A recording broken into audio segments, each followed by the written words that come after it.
بیساکھی اور بیساکھی کا میلہ پنجابی کلچر میں بڑی اہمیت کا حامل ہے۔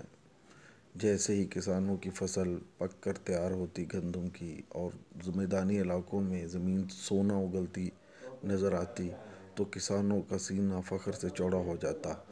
یہ پیلے رنگ کی چادریں اوڑھے بھرپور طریقے سے اس میلے کو مناتے تھے، اور یہ لاہور میں حضرت مادو لال حسین کا میلہ چراغاں بھی اسی بیساکھی کے میلے کا ایک تسلسل تھا۔ بہار کا موسم، بسنت اور بیساکھی یہ ہمارے کلچر کا حصہ تھی۔ پنجاب کی دھرتی اور پنجاب کے جتنے ادوار گزرے ان میں بیساکھی کے میلے کی بڑی اہمیت تھی۔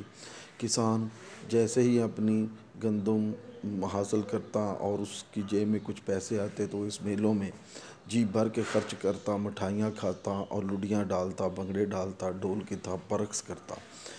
اس کو بدقسمتی کہیے یا خوش قسمتی کہیے کہ اب بیساکھی کا تہوار سکھوں کے ساتھ خاص ہو گیا۔ سکھ کمیونٹی جو کہ پنجابی کلچر اور پنجاب کی رسوم و رواج کی بہترین عکاسی کر رہی ہے، انہوں نے بھی اس کو بڑا سنبھالا ہے۔ یہ ویڈیو میں نظر آنے والی تصاویر ننکانہ صاحب کے بیساکھی میلے کے ننکانہ صاحب کے گرودوارے میں بیساکھی کے حوالے سے چراغاں کی ہیں۔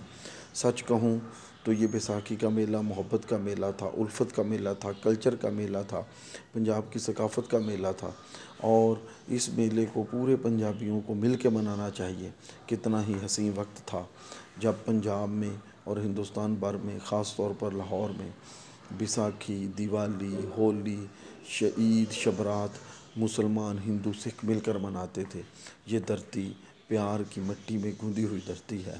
یہ پنجاب، یہ خوبصورت پنجاب، یہ خوبصورت رنگ یہ بیساکھی کے ساتھ جڑے ہوئے ہوتے تھے، اور کاش وہ دور واپس آئے، وہ امن واپس آئے، وہ بہار واپس آئے، اور ہم نے بے جا طور پر اپنے تہواروں کو مختلف قوموں کے درمیان بانٹ لیا، جس کی واضح مثال بیساکھی ہے۔ حالانکہ بیساکھی مقامی تہوار تھا، مقامی میلہ تھا، اس کو دوبارہ آنا چاہیے، اور یہ پنجاب بستا رہے، ہنستا رہے، مسکراتا رہے، اور یوں ہی کسان خوشیاں بانٹتا رہے۔ پنجاب زندہ باد۔